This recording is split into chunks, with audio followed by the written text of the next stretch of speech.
there. Hopefully you guys can hear me. I've got my little family out here with me today.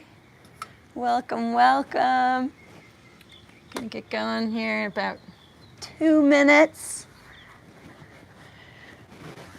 Feel free to say a hello, let me know that you hear me, and let me know where y'all are from, where you're tuning in from. And today we're going to be talking about some of my strategies for sleeping.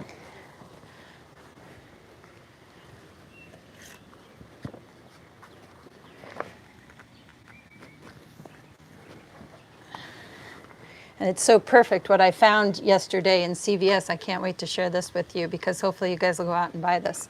So great.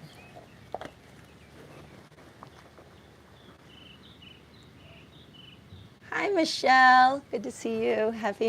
Hello. Y'all can hear me, yes? I'm sure that you can, or I hope that you can.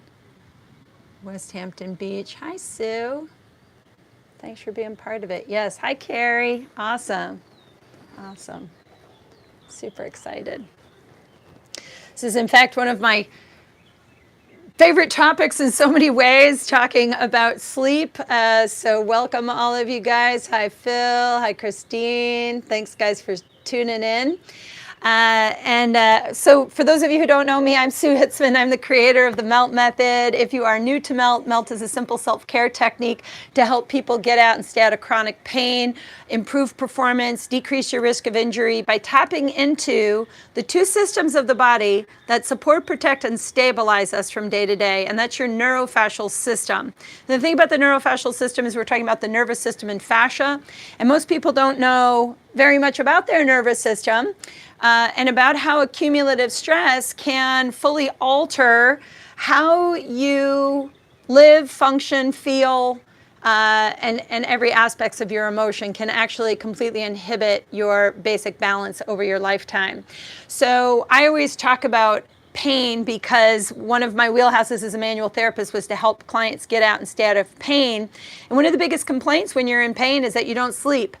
And that's a real problem. And sleep is so incredibly critical to your existence. And sleep is just, such a critical aspect for so many reasons. And I want to talk a little bit about that so that you actually understand this. But oddly enough, and I just find these things fantastic, I was in Walgreens yesterday, and I don't know if this is backwards, but this is from Real Simple. It was a special edition. And what are they talking about? The power of sleep. And I thought, oh, these are always great investments, or these types of books. It costs like $13 or $14 to buy, but I've only just skimmed it. But they're actually talking about a lot of the stuff that I'm going to fill you guys in on today. So first of all, at night, the thing about connective tissue is, like, if you have pain, I always say, even though 100% of the time your brain's what's producing your sense of pain, if pain is chronic, you have an issue in your connective tissue called fascia.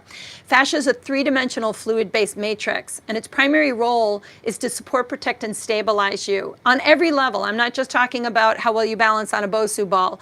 Fascia plays a role not only in your musculoskeletal stability, your joint stability, but it also plays a very significant role in your emotional balance, your structural balance, your chemical and neurological stability, your hormonal stability. Fascia actually plays a role in all of it. And the cellular matrix, as we age, degrades. And as it does, it's one of the key factors of a lot of basic symptoms that everybody's oftentimes, when we talk about pain, are very familiar with, like joint pain, right? So the thing about joint pain is when your body aches, what do most people do? They take an Advil to kind of ignore what they feel. And I always say that's kind of like a fire alarm going off when your toaster's on fire and you walking over to the fire alarm and taking the batteries out, but the toaster is still on fire. And so if you don't actually address the cause of the smoke detector going off, at some point or other your house is going to burn down. And the very similar aspects are happening to people from day to day, is that we ignore the symptoms, or we're not really sure how to treat the symptoms that are causing the alarm to sound. And if you never do anything about this issue in your connective tissue, the cumulative issues that start to wreak havoc on your body go well beyond you having joint pain. Like all of a sudden you can't digest food like you can't drink milk anymore, or you are constantly bloated, you're gassy all the time. And then you start noticing in the middle of the day that your body is kind of bloated, or you feel like your rings don't fit and you have this inflammation, and that kind of stresses you out emotionally. So then you go to the gym and you work yourself to the bone, only that's increasing the stuck stress in your body. And you're kind of in this cycle where you're running your stress levels too high. And what ultimately happens is that you feel exhausted in the middle of the day, but for as exhausted as you feel in the day, at night when you try to fall asleep, you can't. And then you're waking up in the middle of the night to go pee. And this is a huge problem because there are 3 regulators in what we call in MELT your autopilot, your autonomic nervous system. And the autonomic nervous system has 3 regulators: stress, repair, and gut. I call them, like I kind of always think of it as a family, and Annie the nanny is your autonomic nervous system, managing the regulation of these 3 children, Sam, Pam, and Ernie, your sympathetic, parasympathetic, and enteric nervous systems. The stress regulator is the sympathetic, and in a day when you're awake, your stress regulator is really high. It's always working. And any stressful situation that comes into your day, hopefully you balance it out and you kind of come back to neutral. And that's your repair processes, your parasympathetic tone coming up into balance. But where our stress and repair are kind of meeting in an unequal state is most of us have too much stress happening from day to day. And so at night, that's where cellular repair is dominant in the connective tissue. That's where we kind of repair. And if you don't get a restful night's sleep, you're waking up the next day with a backlog of stuck stress. So the 3rd child, Ernie, who's this brainiac child, that's your gut regulator, where all of your neurotransmitters are working with the glial cells in your brain as well as in the connective tissue to keep you regulated and balanced. And so if your gut regulator gets out of balance, now you have digestive problems, all sorts of issues, neurological issues, all sorts of stuff happening to you that you now are seeking a doctor to try to remedy. But really, one of the resources in your body is your connective tissue.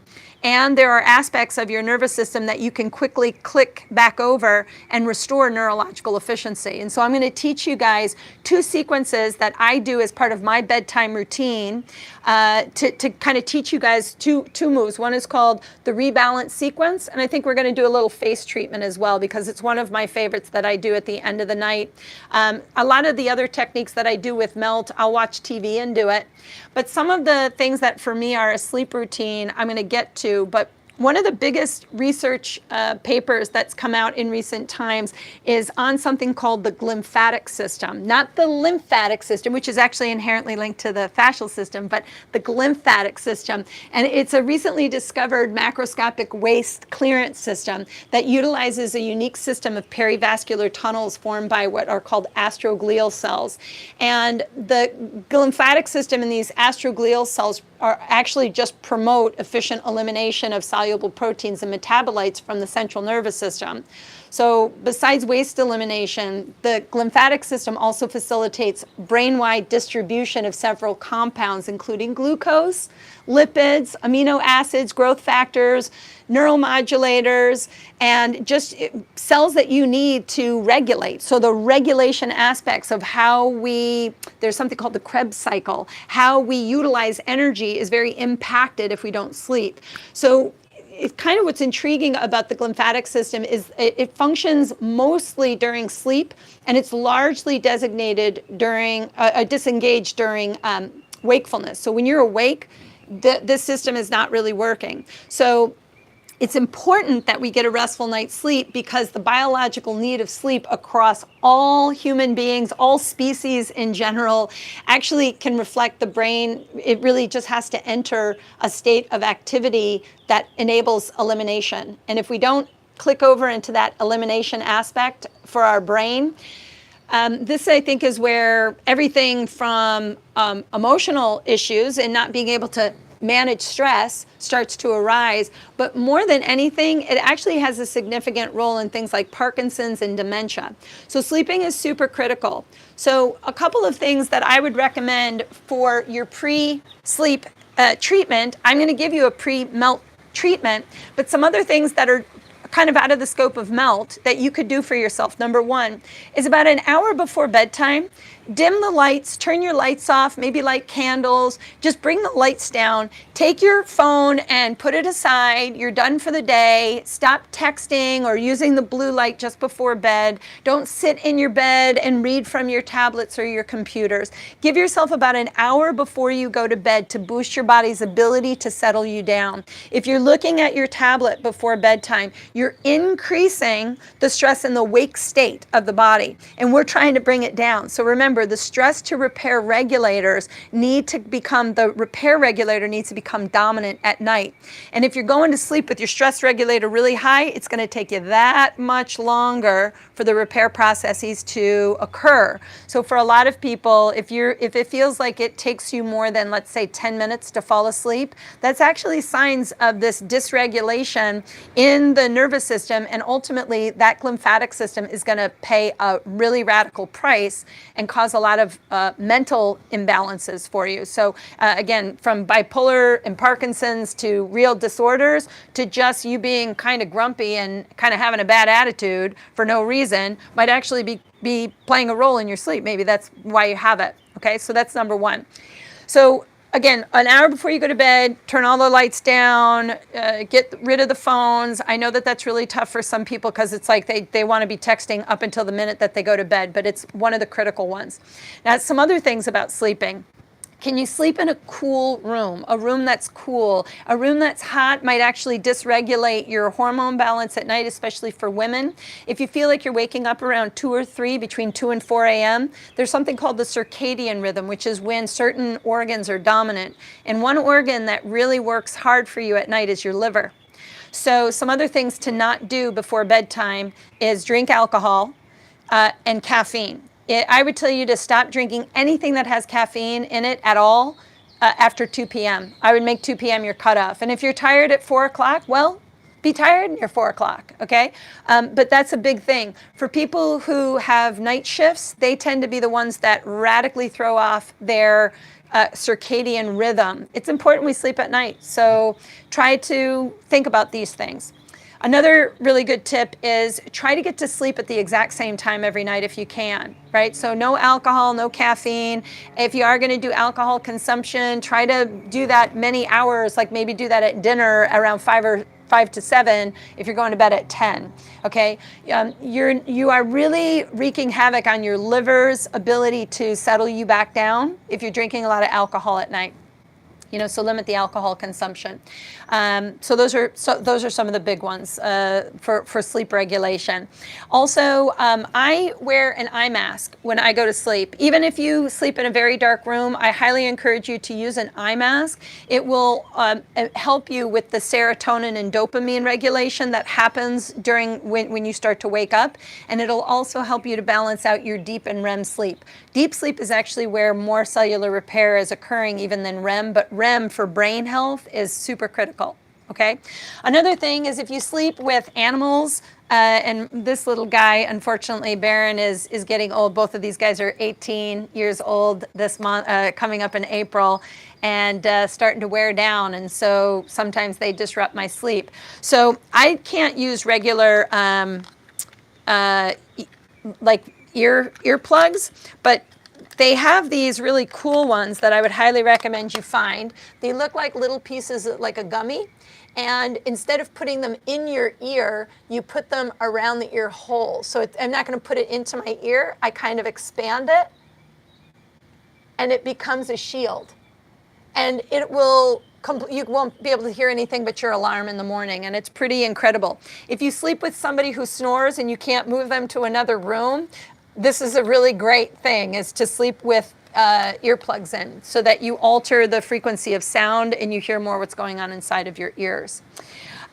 Another tip is frequency of water. Most people who get up in the middle of the night to go pee, your water cycle is terrible in the day. So I'm going to give you an example. Let's say this is a liter of water. You would be better off sipping, just like this,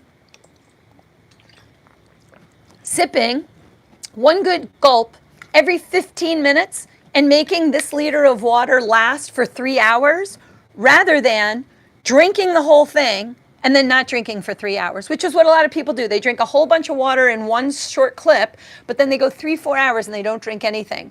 That is also altering your connective tissue stability, and that will ultimately alter your neurological regulation. So sipping water is a super important aspect so that you get a more restful night's sleep. What else?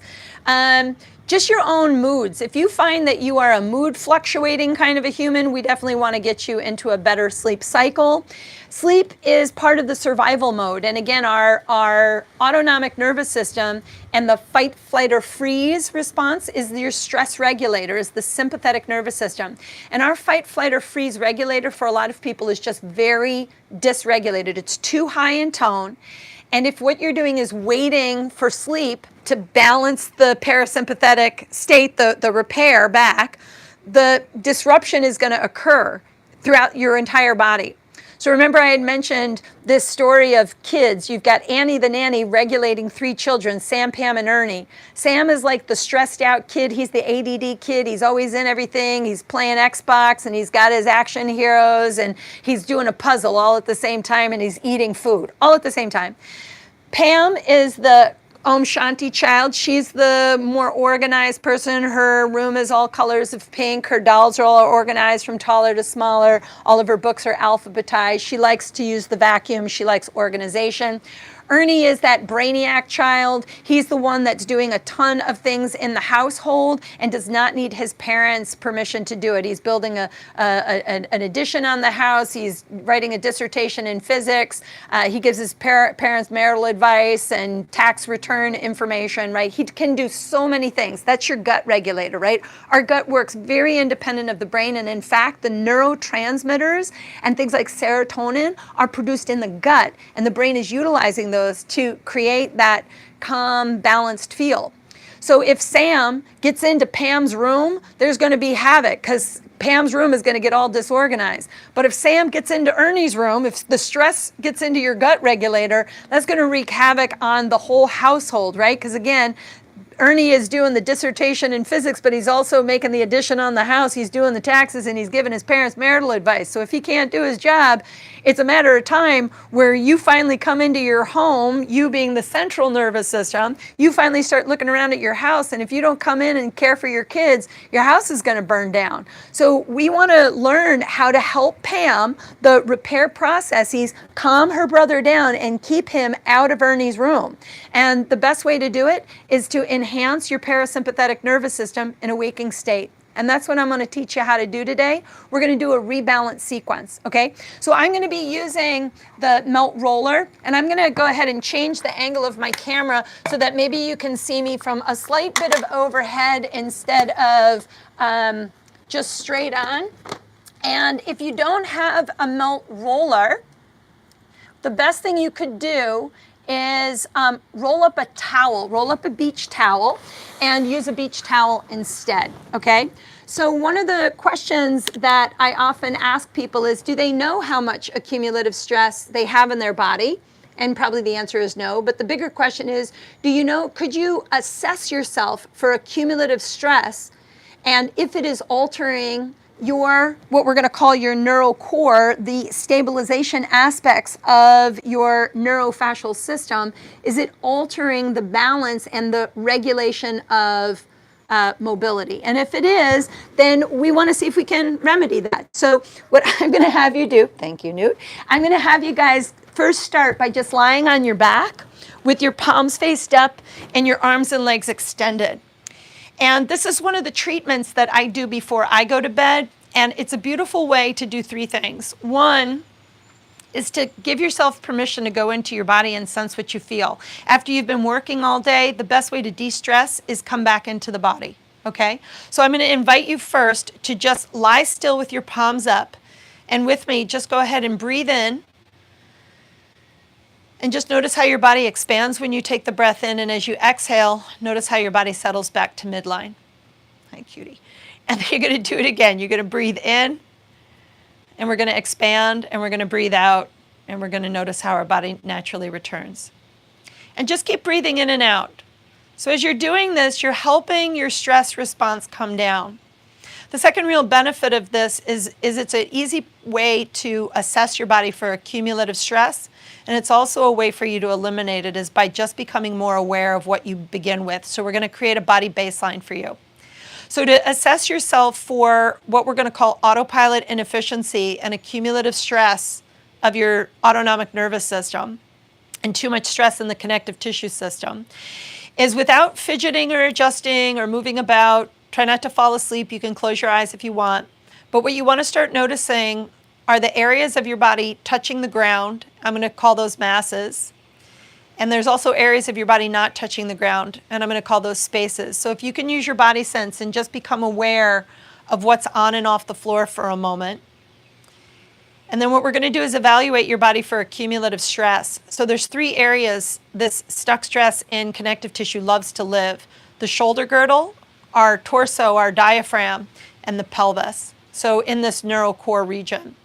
So without fidgeting or adjusting, I want you to notice your upper body. Just kind of key into where your head is weighted to the ground.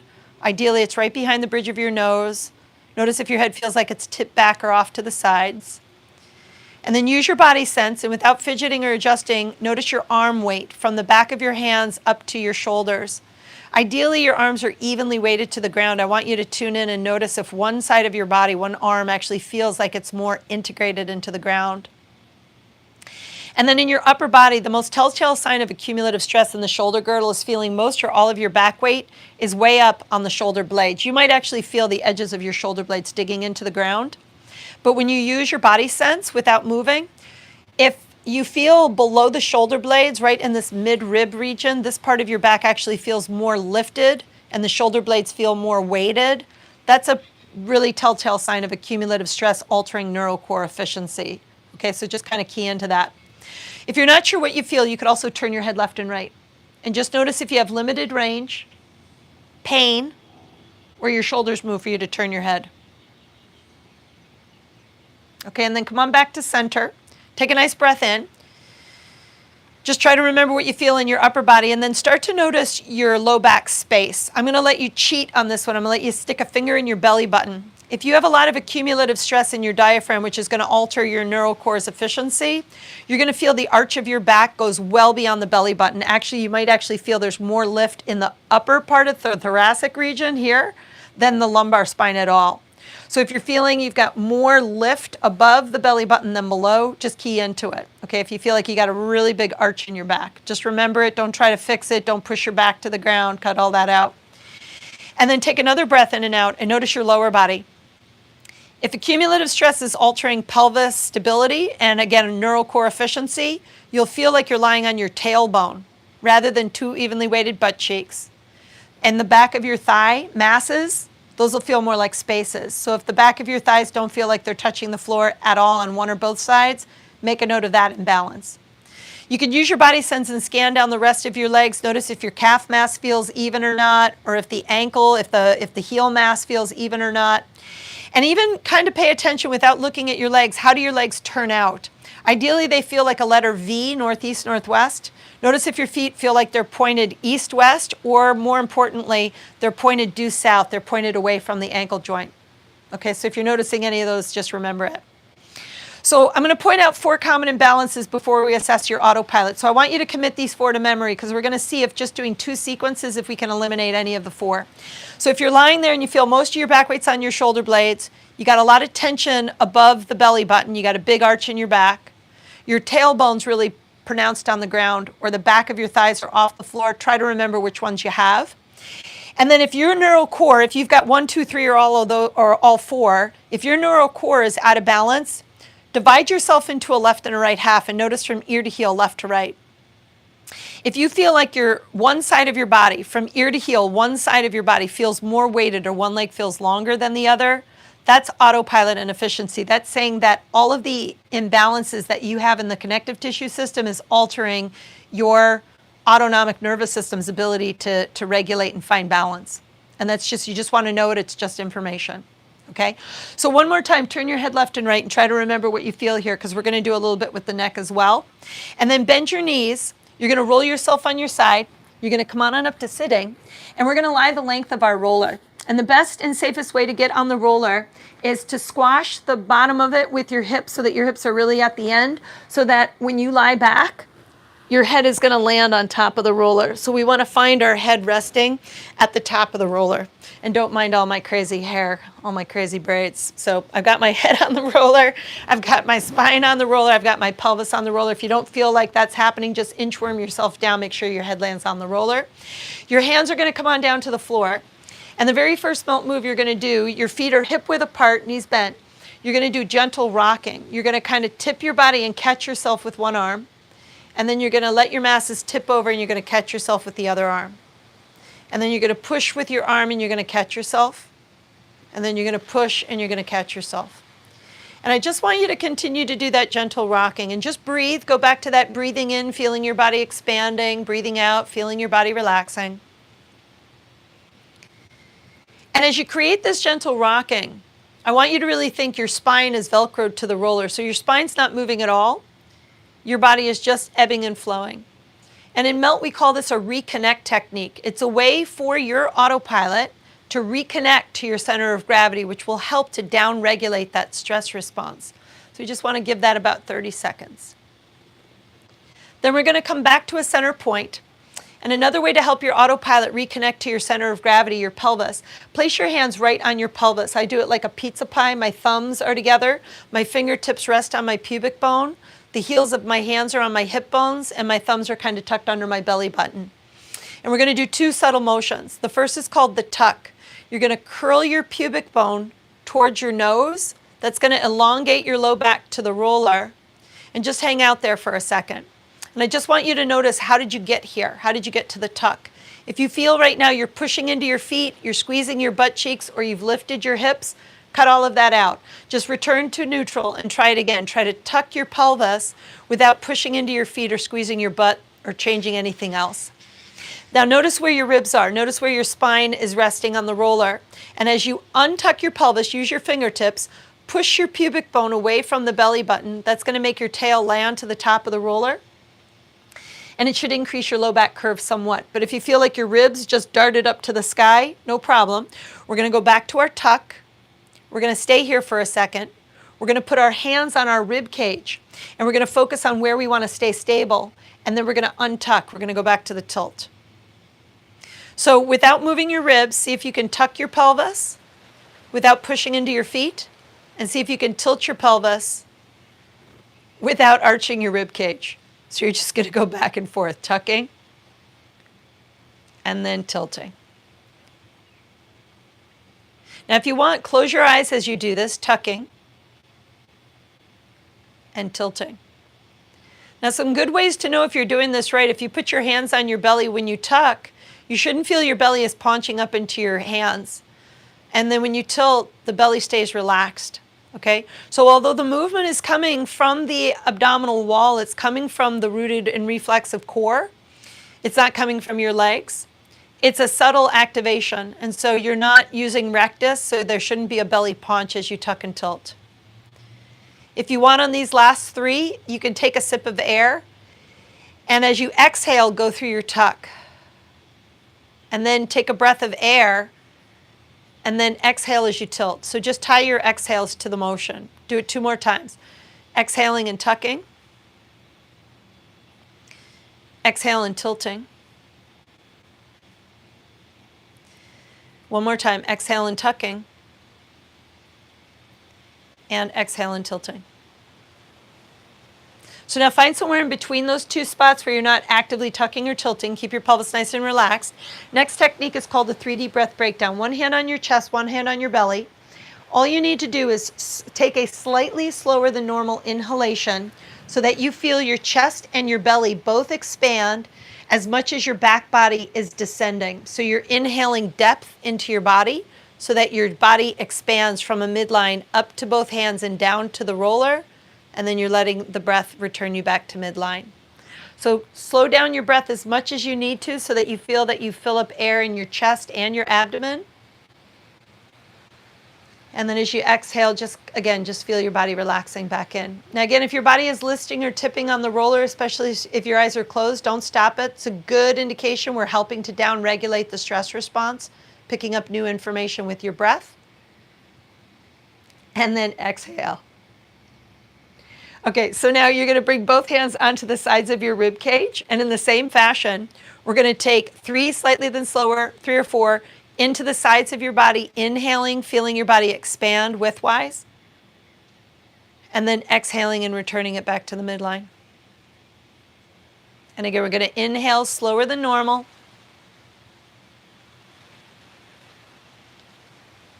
And then exhaling. And we're going to go one more time. Inhaling with. And exhaling and returning. Okay, one more direction. One hand comes up onto your collarbones or right at the base of your throat. One hand down into your pubic bone. You can even put your fingers right in between your legs. Feel free. It's your body. You do what you need to do. This time I want you to take a breath that allows your diaphragm to move due south so that it engages the abdomen and it drops all of the breath all the way into your pelvic floor. Your lungs get to fill due north all the way to the top of the collarbones, breathing length. And then exhaling and returning. And again, if you want to close your eyes as you do it, feel free. Inhaling, allowing your guts to kind of bellow and move all the way to the pelvic floor, gets to open, that pelvic diaphragm gets to expand, the lungs expand, exhaling and returning. And one more time, inhaling slower. Feel that pelvic floor opening, and then exhaling and returning. Again, if you're rocking, don't stop it, it's fine. Okay, so now bring both hands on your belly. This time take a nice 6-sided breath into all 6 sides of your body. Feel how your body expands on the inhale. See if you can get it to really expand, and then as you exhale, how it returns. So now we're going to do one more technique called the 3D breath. This is a forced exhalation to activate your core reflex. You're going to take a 6-sided breath into your belly, and then on the exhale, make a firm SH sound. Go shh.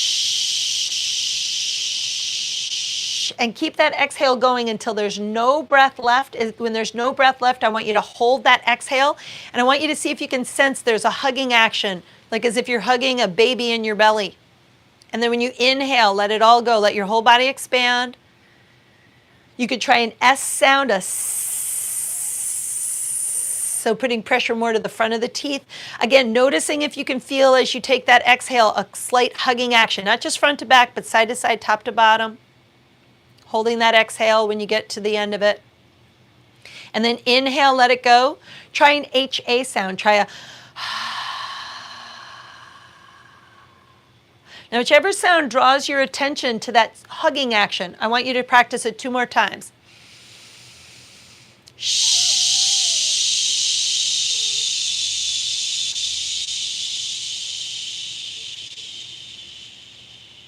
Feel that squeeze.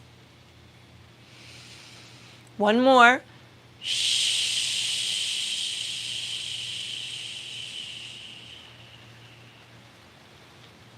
Hold the squeeze. Now this time, just go ahead and take a nice 6-sided breath into your whole body. And then let your natural exhale initiate the breath. But in your mind, feel and follow and see if you can sense that engagement without forcing the exhale. And then when you inhale, let it all go. Let your body expand. And then exhale, feel it retract. One more time, inhaling. And exhaling. Okay, so bring your hands back down to the ground. You can keep your eyes closed if you want. Just go back and do that gentle rocking again. You might find that you actually move a bit more. You actually really catch yourself. And that's a good control aspect. You're increasing that connection to your center of gravity. So notice if you did it. And then straighten out one of your legs and just go ahead and slide yourself off your roller, pelvis, ribs, and then your head. Take the roller out from underneath you and then lie flat on your back again with your palms faced up and your arms and legs extended. And again, I just want to invite you to go back into your body and breathe in and notice how your body expands and fills, and then exhaling and notice how your body relaxes. Now, if we've helped the autopilot and diminished some of the accumulative stress around the diaphragm, instead of feeling like most or all of your back weight's on your shoulder blade, you might notice that your ribs are more relaxed. Maybe there's more weight in the ribs rather than the shoulder girdle. You might notice that the arch of the back feels less tense or extreme. You might also notice that your butt cheeks settle to the ground a little bit. And indirectly, you might also notice that the back of the thighs have settled to the floor, which is part of the neural core. If we've got a lot of restrictions in the neural core, you might find that you get some changes there, so notice that.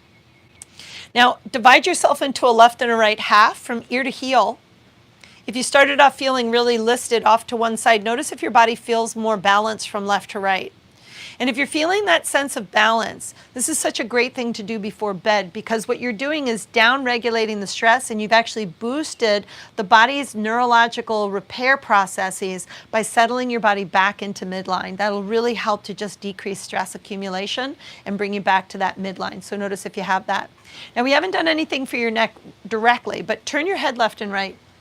And if you feel like you've freed up any range already or you've decreased pain, it's a good indication that the neural core, the neuromyofascial channel, isn't in the abdomen. It's a channel that runs from your feet up to the sides of your skull.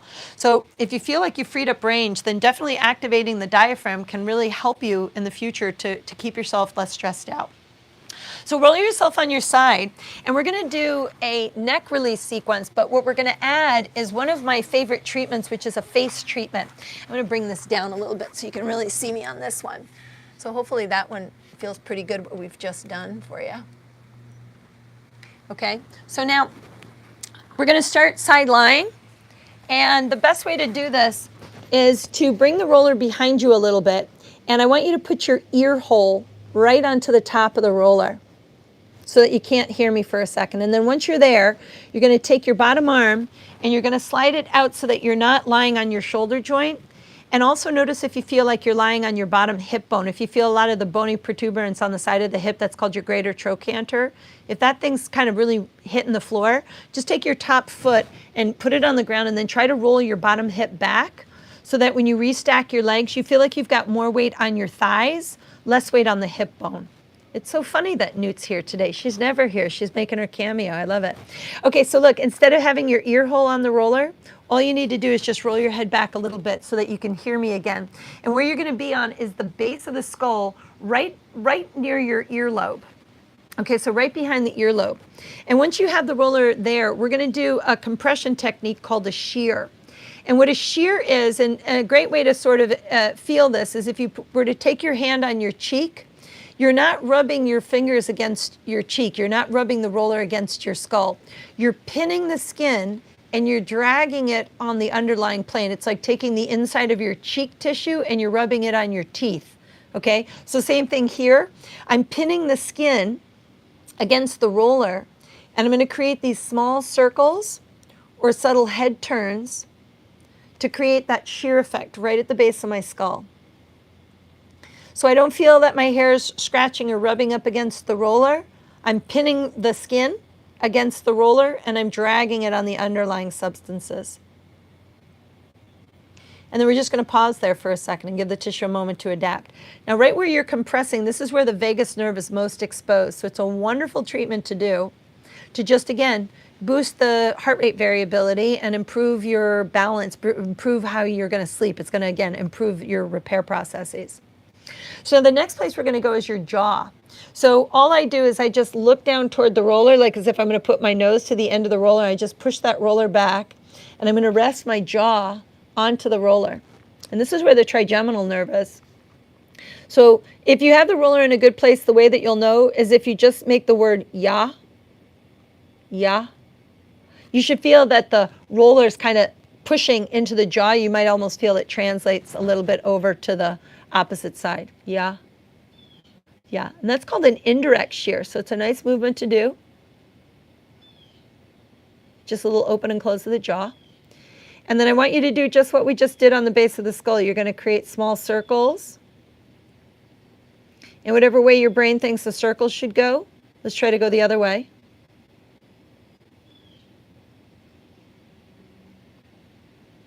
Or if you want, you could try those little head turns. And then you're just going to pause. Just let your head weight sink into the roller right at your jaw. Third place we're going to go is your temple. So I just push the roller up and I kind of nod my nose down so I'm looking more to the floor. And with the roller right at my temple, I'm going to do that same thing. I'm going to create small circles. And again, whatever your brain thinks a circle should go, whichever direction, go the other way. You may want to close your eyes as you do this. And then again, just pause there for a second. Just nice breath in and out. Focus right on where you're compressing. And now we're just going to reverse the process. We're going to come back to the jaw. And we're going to start with those small circles again. So my pressure is a little bit more on the curved side of the roller. It's right here into the roller. I've got my jaw really kind of compressed into the roller. Small circles in either direction. Or again, I could create those subtle head turns. And then I can also do the ya, ya, ya. And then pause there for a moment. And then same thing, we're just going to roll our head back. So now again, we're right at the base of the skull again, right behind the ear. And we're going to try again. We're going to go ahead and create those small circles. Opposite direction. We could also create subtle head turning instead of circles. And then we're going to pause there for a moment. Okay, so now we're going to get into what I call my half back pose. You're going to just clam your top leg. You're going to outreach your bottom arm a little bit more, and you're going to come just a little bit further back onto the base of the skull. And in the same manner, you're going to go ahead and create these circles.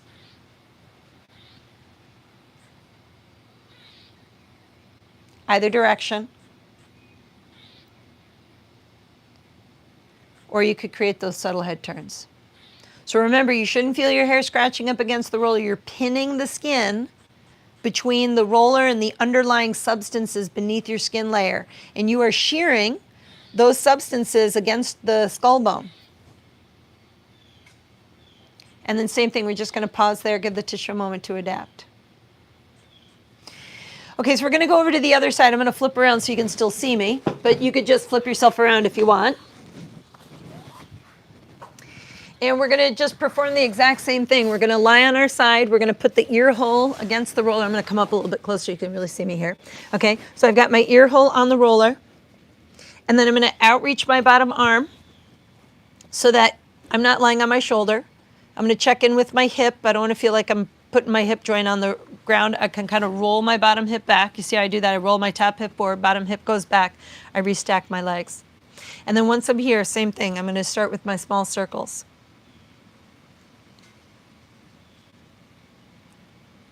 And again, whatever way your brain thinks the circle should go, go the other way.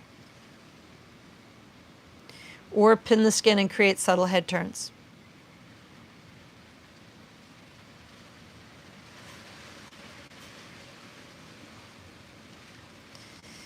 And then same thing, just pause, wait for a moment, give the tissue a moment to adapt.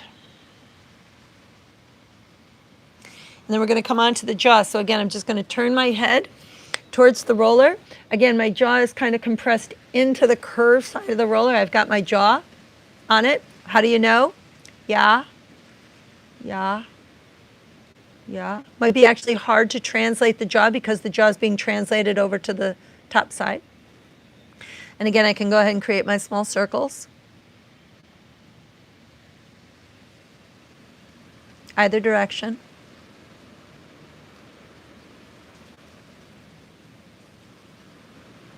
Or I can just, yeah, yeah, yeah.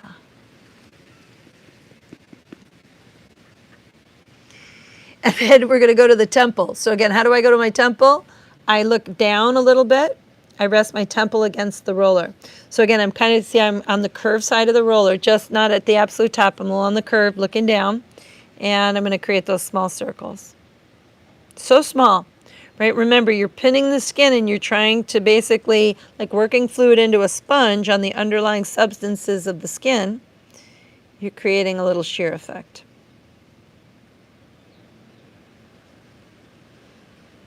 And then same thing, I'll pause for a moment. And then I'm going to bring it back to the jaw. And again, I could start with my circles in either direction.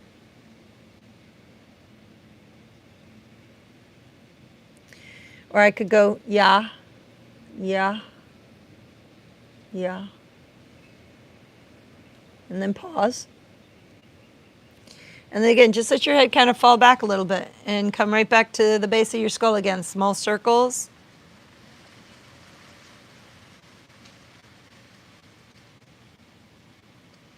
In either direction.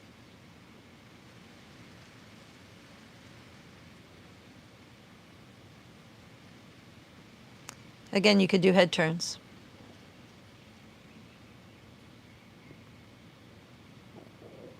And then we're just going to pause there for a moment. So you're going to get in your half back pose. You're going to clam the top leg up. You're going to outreach that bottom arm. Again, you're just going to change your gaze a little more up. So just a little bit further back on the side of the skull. You're creating your small circles.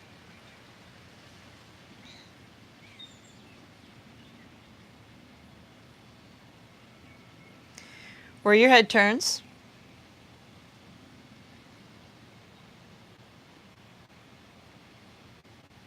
And same thing, we're going to pause and wait there for a moment. Okay, so now you're going to lie flat on your back, but your knees are going to be bent. And you're going to bring the base of your skull atop the roller. And now where's the base of the skull? Now it's not at the top of the roller, right? Because that would mean that my neck was on the roller. And I don't want my neck on the roller. Thank you, Newt, for being exactly in the wrong spot, right? So I don't have my neck on the roller.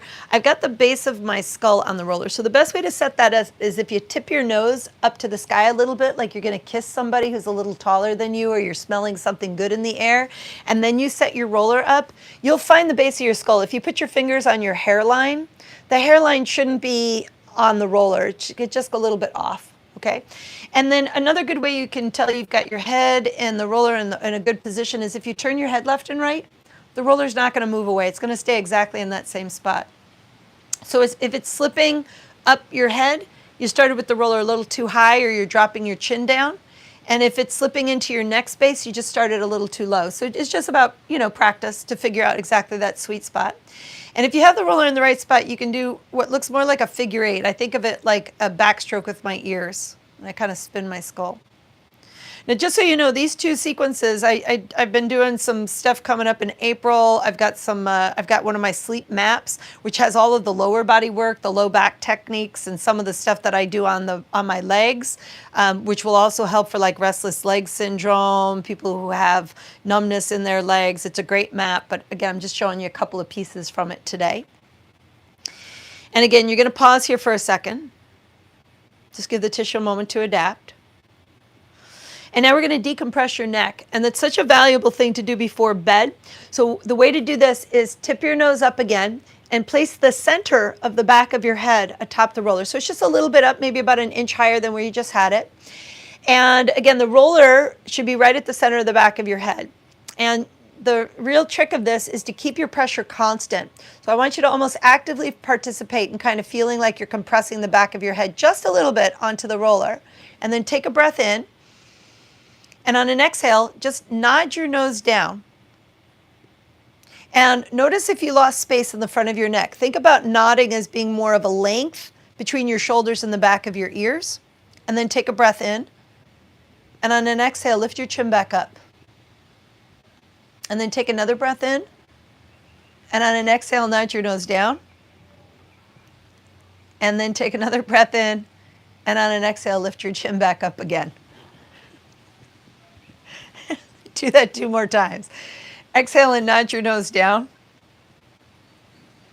And then take another breath in, and on an exhale, lift your chin back up again.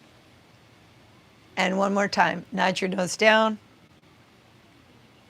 And take another breath in, and then lift your chin back up again. Okay, so get rid of the roller. Lie flat on your back again, palms faced up, arms and legs extended, just like how we started. And use your body sense again and scan your masses and spaces. Try to remember where you started the treatment, right? And remember I said, hey, if you've got a lot of stuck stress living in your upper body, especially that's going to inhibit your cervical spine, your head will feel off-centered, one arm will feel more weighted, and most of all of your back weight will be on your shoulder blades. And I just want you to notice now, does your head feel more centered? Do your arms feel more balanced? And do you have more weight in the mid-ribs? You might feel like there's even more weight now than when we started. You could also turn your head left and right. And just notice if you freed up range or decreased pain or if the shoulders stay more still. Such a great thing to do before bedtime. And then bring your head back to center. And also notice the tension in your low back. Ideally, the curve is there. It just feels more low in the body rather than in the ribs. You should feel like a nice open space somewhere around where you put a belt. You might also notice that your butt cheeks or back of thighs have settled to the floor, and we didn't do anything for the lower body. So just notice if you feel those kind of changes, because those are really the ones that make the most impact. Now, in the map that's coming up next month, there's also all of the techniques, bringing your hips on the roller, SI joint shear, tuck and tilt challenge, a core challenge. There's a nice low back decompress using bent knee press, a whole lengthening sequence. There's so many other things that you can do. But again, our primary goal here is to decrease accumulative stress in the connective tissue system to ultimately restore neurological control. And if you can decrease the stress response in your body in a waking state, is so powerful, because then when you're sleeping, you actually have more of an opportunity to already be parasympathetic and have your rest regulator actually up a little bit so that you'll fall asleep faster and you'll stay asleep more soundly. So if I had to give anybody anything to help with a restful night's sleep, those would be my two primary ones that I would encourage you to try to do before you go to bed.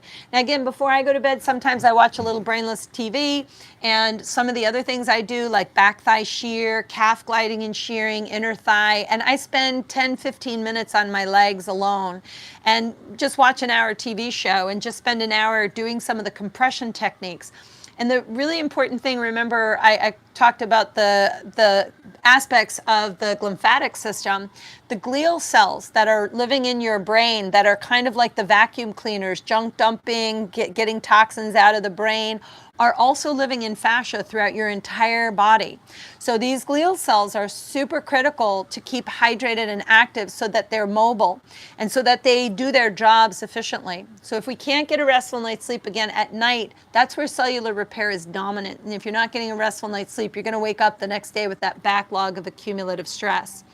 So if you can boost your body's sleep cycles, I'm telling you, pain in general, when I've had clients with pain, the thing I have them do is melt up to an hour before they go to bed to improve their sleep. And when we improve our sleep, we decrease pain responses. And so it's important that you think about that. And also just the aging process, if you want to age well, sleep is super critical. So I'm going to see if there were any questions that were not answered. I know that Carrie Bodendorf, who is one of our Melt Master trainers, and Rebecca Green are on, and Andrea. We've got some people answering questions, so hopefully a few questions were answered. And let me just see if I can find any of the questions you guys had. And I thank all of you guys so much for being part of the Melt Tribe. Hey, if you haven't subscribed to this YouTube channel, make sure that you subscribe. I'm also on YouTube a ton. Thank you. I love my hair too. It's fabulous. It's so much fun. She says, when you gave your age on the last video, my son charmingly said you look a lot younger. Yes, well, and I tell you something, again, you know, the aging process, if you want to age well, connective tissue is what gives you the wrinkles and the cellulite. So when the superficial fascia loses its more sponge-like quality, which is where the fatty layers are that everybody always curses, we all want to get rid of our fat. But it's actually a supportive infrastructure, and that fluid perfusion that happens in the superficial layer is what's going to keep your skin looking toned and things like that. So it is important that you consider these sort of things. Yeah, I know the cats are hilarious, are they not? Let's see, Joyce. My husband and I learned that mouth breathing is hard on our health. We read a book called Close Your Mouth. Yes, of course. Again, if you're snoring, a lot of people don't realize that they have sleep apnea. So snoring is one thing, but if your passageway is restricted, you're not getting enough oxygen. I actually had a client, we thought maybe she's anemic, and I said, how do you sleep? And she said, terribly. I said, do you snore or anything? She goes, I don't think so, but nobody sleeps with me to tell me. But the thing is, if you don't sleep and you can't do nose breathing, it's very disruptive to the oxygen cycles throughout the body. And the natural respiration when we're sleeping is actually through our sinuses. So if you're you're not getting oxygen with every inhale, and that will definitely alter sleep cycles, but also just the oxygenation of the body and how we utilize hormones. Your hormone regulation will get out of balance. So I know it's not glamorous, but a CPAP machine or things like that are very, very valuable. It's definitely important.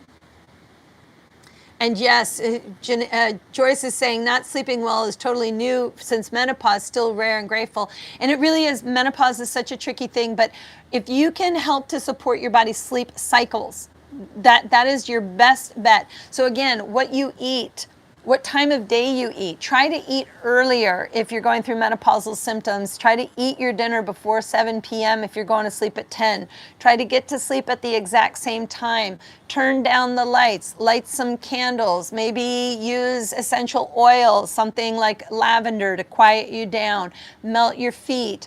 If you're going to watch TV, again, try to turn off the television about a half hour at least before you want to go to bed. Wind down without doing much of anything, just melt and just try to get yourself into a better state of regulation.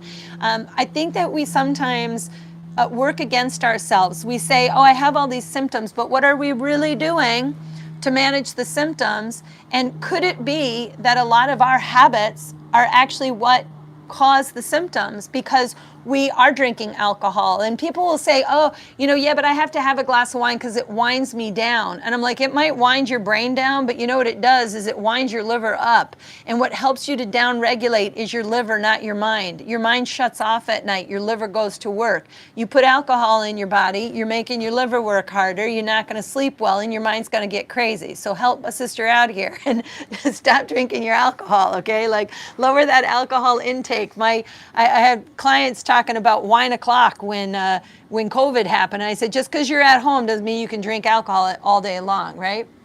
Can you melt after food? You absolutely can. Absolutely. You can melt after you eat because, again, you're boosting your body's rest and digest regulation. So actually melting is a great thing to do after you eat.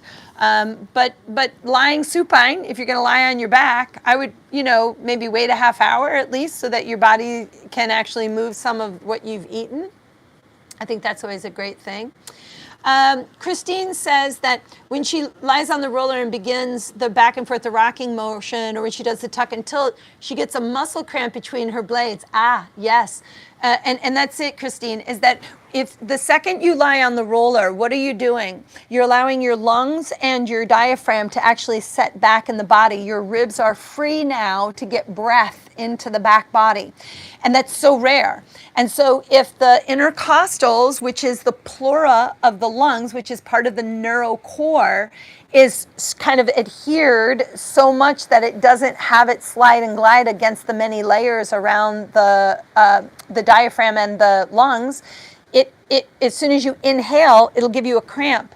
And so if you get that, your best bet is just come off the roller for a moment, take a couple of breaths, come back up on the roller and try again. If that still doesn't work, the next step is to do the upper body compression sequence from melt and then do the rebalance. Just move rebalance after you've hydrated the tissue directly and then see if that will help you a little bit. It's not uncommon, but what you're saying is that neurocore has fascial restrictions in it.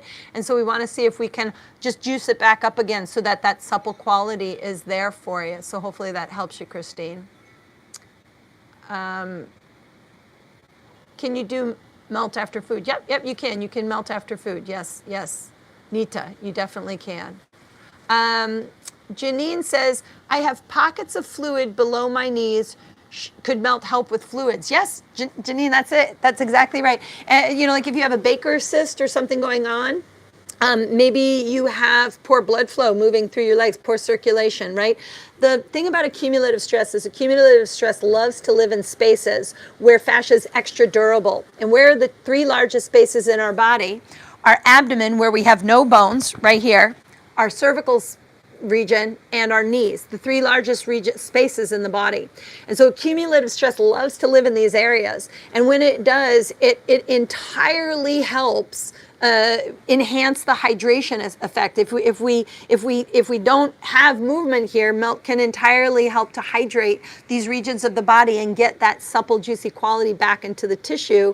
And again, what you're also doing more than anything is altering your nervous system. You're calming the stress responses down. That's going to decrease that tone in the tissues itself. And again, fascia is reacting and responding independent of your nervous system. It's actually your nervous system is relying on the fluids in fascia to function efficiently. That's where all your sensory nerves are, is in fascia. So when fascia is not supple and supportive, your sensory nervous system is impacted, and that will ultimately send information to your brain that something's not right. And so the sensory motor response is often a pain response. You get a nociceptive response, and that's not what you want in your body. So again, we have a huge opportunity to help our body repair and to live a more abundant, healthy, active, vibrant life.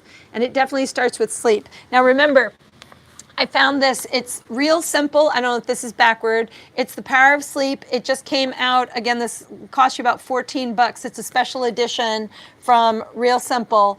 And it's just chock full about all these different types of, things that you can do.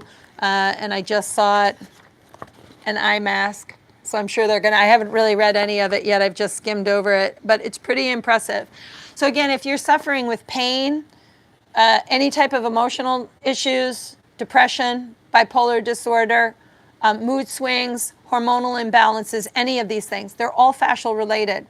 So instead of taking medications and focusing on the symptom, if you actually treat the aspects of your body that cause stability to be in balance and you work on your stability system, you're going to find your whole life will change. You will feel better. You will look younger. You'll just be a happier person. So take that as a little bit of advice.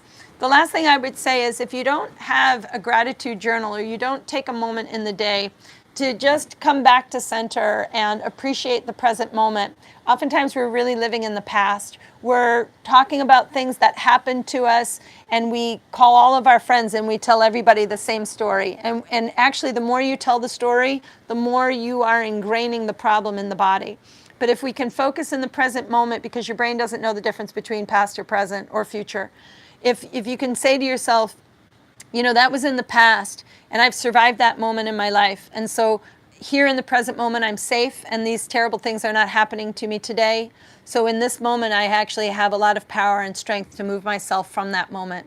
And so come back to the present moment, where you have all of the opportunities to make your future bright. Remember, if you want a good predictor of your future, focus on what you're doing right now, because that's the predictor of your future, is what's happening now. So hopefully those two techniques, you guys will watch this back and practice those two. Remember, those two are part of the very basics of Melt. If you go to meltmethod.com, I have a streaming platform called Melt on Demand. There are literally 400 different videos in the categories of pain, performance, and lifestyle. You can find out all about it at meltmethod.com. So if you're dealing with any type of body aches or pains, or you're looking for a more restful night's sleep, there's an entire collection based off of this. And there's another new video, which is my melt map that I do at night, that is coming out in April. So I hope that helps you. So to end this, I'm going to ask you 3 things. Please try to sip water frequently. Sleep with your eye mask. Sip water frequently. Eat water-filled foods. Try to get away from all the packaged foods. Try to be good and put good nutrients into your body. Try to get more fruits and vegetables into your body. And reach out to somebody today and tell them that you love them, and tell them why you love them. Just put an act of kindness out there, because when we put some goodness out into the world, it elevates the frequency of the whole universe, most specifically the environment that's around you. So I hope that you guys will do that for yourselves. I hope that you sleep well tonight, and you take some of these valuable tips and you add them to your daily life. Thanks so much for being part of the session. I'll be back next week with another self-care treatment, give you guys some of the tips from the following week's video on Melt on Demand. Happy melting.